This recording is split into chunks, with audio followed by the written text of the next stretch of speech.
What's up YouTube, Jeff back again to another very exciting Samsung video for you guys, and today we're going to be talking about Galaxy S25 Ultra update. It just rolled out yesterday here to the unlocked models of the Galaxy S25 series in the US. It's been out in Korea and like the T-Mobile locked model for a week, actually over a week in Korea. We really got kind of shafted here at the unlocked models. I don't know why Samsung keeps doing that, but I want to talk about not only the update and my experience with it so far in the first 24 hours, but also several people have been reporting issues with installing the update, particularly those who have an unlocked model with a T-Mobile or AT&T SIM. Going to give you guys some potential workarounds for how to fix those issues if you're not able to install the update so far. Before we get started, remind you guys, check out our website, sammyguru.com, covering the latest Samsung news, tips, tricks, tutorials, and reviews. The mystery box program for the S25 is winding down. You got a few more days to get in if you still want to buy an S25 device. Get in on the mystery box. You can check it out. Sammy Guru Rewards, our brand new rewards program where you can purchase any Samsung device and get a free gift from Sammy Guru, is opening this weekend, March 1st. You guys will be able to sign up. There's going to be a free tier, of course. Very excited about that. Sign up for the newsletter so you can notify when that goes live. We're very, very excited. Link will be in the pinned comment and description. So we covered this yesterday on the website. Yesterday when the update arrived, and first let me go ahead and show you guys the update. Roll down here. Software update, last update right here. AYB3. Now AYB4 is the version rolling out in some other regions, but here the US unlock model got AYB3, 603.60 megabytes, February 1st security patch. Bad news is still the October 2024 security Google Play System update, which we've been waiting forever for an update on that. I don't know why that's still there. We wrote an article telling Samsung they really need to get on the ball with that. That's ridiculous that it's still in the October patch. But anyway, very smooth. I think they finally tuned some of the animations. It seems to be working better with the new Home Up module overall. There's, any lag or study that was in the app drawer is completely gone now.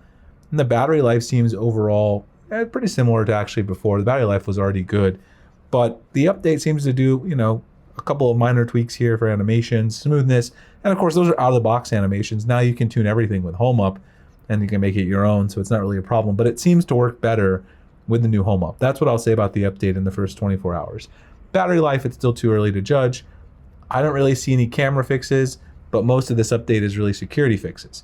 Now, we saw reports though, when I tweeted about the update, of a lot of people messaging me about this, saying that they were not able to install the new update. You see here, this person said, have you seen this on the new update? I'm on unlocked, but on AT&T SIM. They tried to install it manually, it says, try updating using Smart Switch on your computer, contact customer service. Couldn't update. This is the screenshot. And I got a bunch of other people saying I got the same device, unlocked with a T-Mobile SIM, tried restarting, and then the Smart Switch update won't work. You can see a bunch of people replied here, and then there's a bunch of people in my YouTube comments that were saying the same thing. They couldn't install, they're getting this message to use Smart Switch. So we wrote up this article just to kind of provide some potential suggestions. And so here's a couple things you can try to do. The first one is, if you feel like you're out of storage, you could delete some apps. That can sometimes cause an issue. You can also clear the cache files by going into each app and clearing the cache individually. This is just a general good tip as well, even if you're not out of storage. If you have an issue with any application, go into the application, and then when you go down to storage, clear cache. That can sometimes resolve individual app issues. You can also clear your cache on your device, the cache partition, and we have a guide for doing that on Sammy Guru.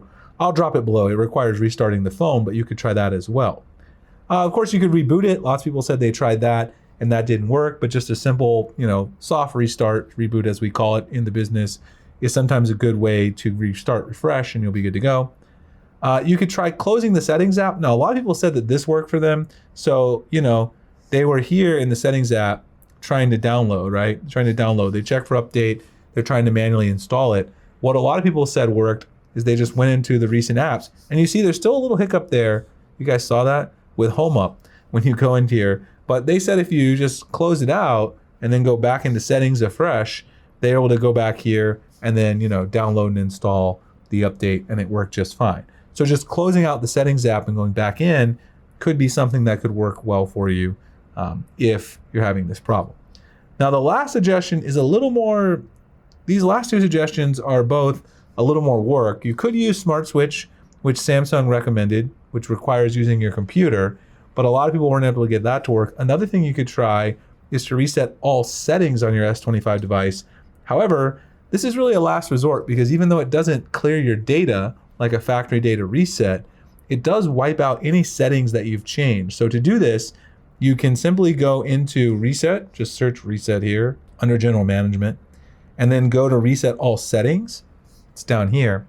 Reset all settings will reset everything except security, language, accounts, personal data, settings for downloaded apps. So it won't clear your Google account or any stuff like that, but it will reset all the other settings that you've changed on your phone. Sometimes if you're having any issue with your phone, you can't figure it out, this is another step you can take along with that clear cache partition.